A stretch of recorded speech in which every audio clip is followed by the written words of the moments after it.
Hey guys, we're the Sports Addicts podcast, and we're back again today with a video about the most underrated players in the NFL. So we each are going to offer one player who we think doesn't get enough recognition in the NFL. So, Sai, who's your underrated player? So my underrated player, in my opinion, is Darius-Smith. So Darius-Smith last season, when he signed a big contract with Green Bay to join the Mike Pettin scheme, and he flourished under it. He had 13 and a half sacks last year, along with 17 tackles for loss and 37 quarterback hits, according to Pro Football Reference. And he moved around along that defensive line that's consistent of Kenny Clark, a breakout star last year, along with Preston Smith, who was added onto that defense. And I feel like those three formed a really good pass rush duo. And Darius-Smith, in my opinion, was the best out of the three. He brought consistent pressure to the quarterback. If you've seen that wild card in the divisional game against the Seattle Seahawks, or the wild card game, he dominated that game. He kept putting pressure on Russell Wilson through the offensive line. He single-handedly, in my opinion, won that game on the defense for the Green Bay Packers. And I feel like him, along with Preston Smith, formed one of the best pass rushing duos in the NFL. Yeah, I do agree with you regarding like how Darius-Smith is a great pass rusher, but I don't agree with you about like the part that he's underrated. Like if someone asked you who's an elite pass rusher, someone says Darius-Smith, I don't think most people would disagree. Like most people, I feel like Darius-Smith has enough of a name. People mention him when they talk about elite or good pass rushers, and I feel like there are other players or pass rushers that are that produce to the same level as Darius-Smith, but they don't get enough attention. I mean, after his breakout season this year, 13.5 sacks, all those pressures, he's firmly at the top of he's in the top 5, top 10 edge rusher list, and that's not really underrated. So I feel like you could have chosen potentially a better player with less recognition, but just as good of production as Darius-Smith. I think another thing to look at is the fact that he's had a really good season only once, which is in 2019. You can't really compare him to a guy like Joey Bosa or J.J. Watt or Khalil Mack because he hasn't produced as many years as they have. And he's been in the league long enough. So the fact that this was his first year, if he can keep it up, yes, he'll definitely get to that even upper echelon of pass rushers. But he has to prove that he can do it 1 year, 2 more years before he can get that recognition. Yeah, I guess that's fair, but I feel like him not getting on first team All-Pro last year is pretty unfair, in my opinion. Even though like people like Shaq Bear did break out, I feel like his impact on that Green Bay defense was like second to none, and yeah, which is why I picked him as my underrated player.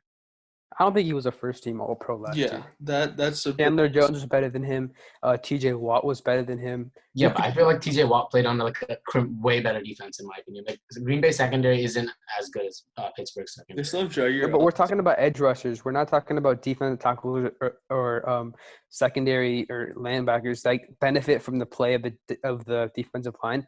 We're looking at edge rushers who mostly get defensive linemen also benefit from the play of the secondary. If you look at like people like the Patriots, right, where like Lawrence Guy and people like that, they benefit from the great secondary there. Yeah, but it's not that he had terrible pass rushers anyway. He had Kenny Clark. He also had Preston Smith. Exactly. So yeah, he had two solid players. He also had Bud Dupree and Cam Hayward. So I mean, like the impact on the defensive line was like about the same. They had about the same help, and T.J. Watt produced. He had a much bigger impact than Darius-Smith did, for sure. The bottom line is great pass rushers produce wherever they play, right? Chandler Jones was by far the only good pass rushing player on the Arizona Cardinals, and he still led the league in sacks, or was second, I believe, behind Shaq Barrett. Shaquille Barrett also. The rest of his defensive line was not great, but he still shined. So if you're an edge rusher, I mean, surrounding help is not as necessary as other positions. Yeah, I mean, Joe, who's your underrated player? Yeah, moving on to my underrated pick. My underrated pick is Kenny Golladay, a wide receiver for the Detroit Lions. Since Golladay came into the league, he's had consistent production, almost 500 yards in year one, and a pair of 2 1,000-yard seasons in his second and third season. And the number that really stands out to me is they had 11 touchdown catches this year. I mean, that's an incredible number for a wide receiver. He's a reliability. He's basically a safety blanket for Matthew Stafford. He could just chuck it up to Kenny Golladay, and he'll come down with every single one of those contested catches. And on at least on that offense, when on that Detroit offense, they didn't really have a running back. They didn't have an offensive line. The other wide receivers didn't play as good. Marvin Jones struggled with injuries, and he didn't play up. He didn't play as good as people thought he would. Golladay still managed to produce, and you have to take into account that Golladay played with backup QBs like David Blough and other guys after Stafford went to the IR. So the fact that he produced even with those guys shows me at least that I feel like he should be included in the elite wide receiver conversation. If anything, he's, in my opinion, I'd take him over guys like Tyler Lockett, DK Metcalf, guys like that. And he definitely does not get enough recognition because as we see in the NFL top 100 players list and other lists, so many other wide receivers are ranked above him. But I really do think he's a top 10 receiver, and he'll potentially become top 5 this year. So what are you guys' thoughts about that? Yeah, I think. Go ahead. Yeah, I think he's really been a solid player who has been underrated. Him and Matthew Stafford really form a really dynamic duo. The fact that Matthew Stafford was injured last year and he was still able to produce the numbers that he was able to produce just goes to show how good he is. So, yeah, I definitely think he's one of the underrated players. Yeah, so for Kenny Golladay, he improved his touchdowns last year, which really surprised me with with David Blough and like backup quarterbacks in there. And I feel like him, he also played with like less help than most star wide receivers do. And I feel like Kenny Golladay did make the Pro Bowl this year, which is definitely deserving. And I feel like he's gonna be a top wide receiver in the future for sure. Yeah, it'll be exciting to see what type of what steps he can take if any potential if he can take any potential leap. So moving on to your pick, Ash. Who's your pick for underrated player? My underrated player is Courtland Sutton, the wide receiver of the Denver Broncos. Courtland Sutton had 1,112 receiving yards last year, which is really good considering his circumstances. He had Joe Flacco for 8 games. Joe Flacco was one of the worst quarterbacks in the league last year. And also for the first 8 games, he was a number 2 receiver behind Emmanuel Sanders. As soon as he got Drew Lock for those 4 games, and when Sanders was traded to the 49ers, he really took off. He's a 6'4", 215-pound wide receiver, so he's really big. He's able to come down and get touchdowns. He had 6 last year, but I think next year he's going to come down with even more touchdowns. And we'll really see him take that leap to become like a true all-pro level wide receiver. And I'm really excited to see how he does with a full year under Drew Lock.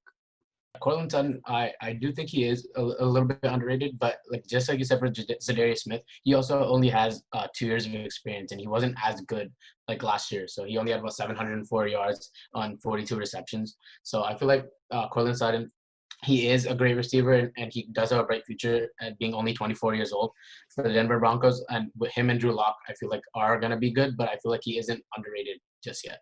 Well, you're actually wrong, and here's why. First of all, Darius Smith is playing in his 5th year, okay, in the NFL. He's 27 years old, about to be 28. All right, and the second thing is, how many rookie wide receivers have you seen that really came in their first year and became Pro Bowl, all-pro level wide receivers? Exactly. Not many.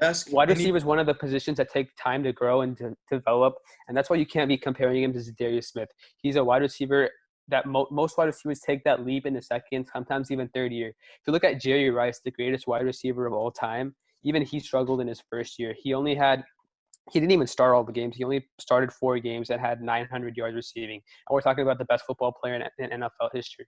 So, yeah, that's not a valid argument. Yeah, I mean, adding on to that, if you ask any coach, they'll always say rookie wide receiver is the toughest transition to make between college and NFL because of the press coverage and how much more physical the NFL cornerbacks are. And speaking of your argument, like his first year wasn't even that bad. He had 704 receiving yards and 4 touchdowns. I mean, that's actually like pretty decent production for a number 2 wide receiver. He was playing behind Emmanuel Sanders that year. So if anything, he's been really solid both of his years. He just the reason he was able to break out this year was that Sanders left. So if anything, this shows that he's a true number 1 wide receiver. Yeah, and again, I'm not saying he's bad, but I feel like for Darius Smith, he wasn't drafted in the second round, and he wasn't like a guy who got the chance like when he started as a Baltimore Raven. And last year, like the year before he got to Green Bay, he still was good. He kind of produced with that defensive line, which isn't great. And Matthew Judon wasn't who he was 2 years ago as well. So he got 8.5 sacks 2 years ago and 25 quarterback hits. So I think Darius Smith is pretty much in the same boat as Courtland Sutton. well, another thing to add on was last year when he had 704 receiving yards, Courtland Sutton, his quarterback was Case Keenum. I mean, talk about subpar quarterback play. He's had the worst quarterback play, probably one of the worst quarterback plays in his 2 years in the league so far. But I think if with Drew Lock, if he can maintain the level of play that he had the last 4 games, he'll break out to even better numbers. Yeah, Yeah, I mean, as we've seen from like the Broncos hype this offseason, the people, fans, coaches, organization, they really expect the connection between Locke and Cortland Sutton to grow, and we'll have to see if Sutton can firmly establish his name as like a top 5 wide receiver.